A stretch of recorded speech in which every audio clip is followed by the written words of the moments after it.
আগস্টের 5 তারিখ ওমানস্থ বাংলাদেশ দূতাবাসের উদ্যোগে যথাযোগ্য মর্যাদায় জুলাই গণ অভ্যুত্থান দিবস পালন করাই। বাংলাদেশ দূতাবাস মস্কোর মহামান্য রাষ্ট্রদূত রিয়ার এডমিরাল খন্দকার মিসবাউল আজিমুর উপস্থিতিতে দূতাবাস প্রাঙ্গণত আয়োজিত অনুষ্ঠানত ওমানত বসবাসরত প্রবাসী বাংলাদেশী নাগরিক কমিউনিটি সিনিয়র নেতৃবৃন্দ ও দূতাবাসীয় কর্মকর্তাসকলে অংশগ্রহণ করে। অনুষ্ঠানের শুরুতে 2024 সালত জুলাই গণ অভ্যুত্থানের নিহত শহীদদের স্মরণে 1 মিনিট নীরবতা পালন করা হয়।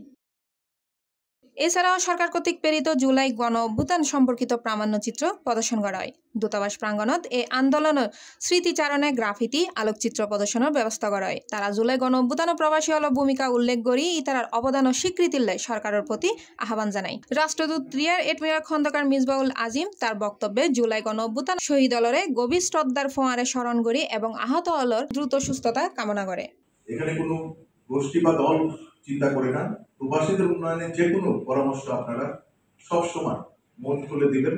আমরা ইনশাল্লাহ চেষ্টা করব সবাই মিলে কিভাবে এটা সমাধান করা যায়। যারা শহীদ হয়েছেন তাদের মাগফিরাত কামনা করি, যারা অসুস্থ আছেন তাদের দ্রুত আরোগ্য কামনা করি। অনুষ্ঠানের শেষে জুলাই গণ অভ্যুত্থানত নিহত শহীদ দলের আত্মার মাগফিরাত, আহত হলের সুস্থতা এবং বাংলাদেশের সার্বিক মঙ্গল কামনা করি বিশেষ মোনাজাত অনুষ্ঠিত হয়। Desk news, C+ TV, Chittagong.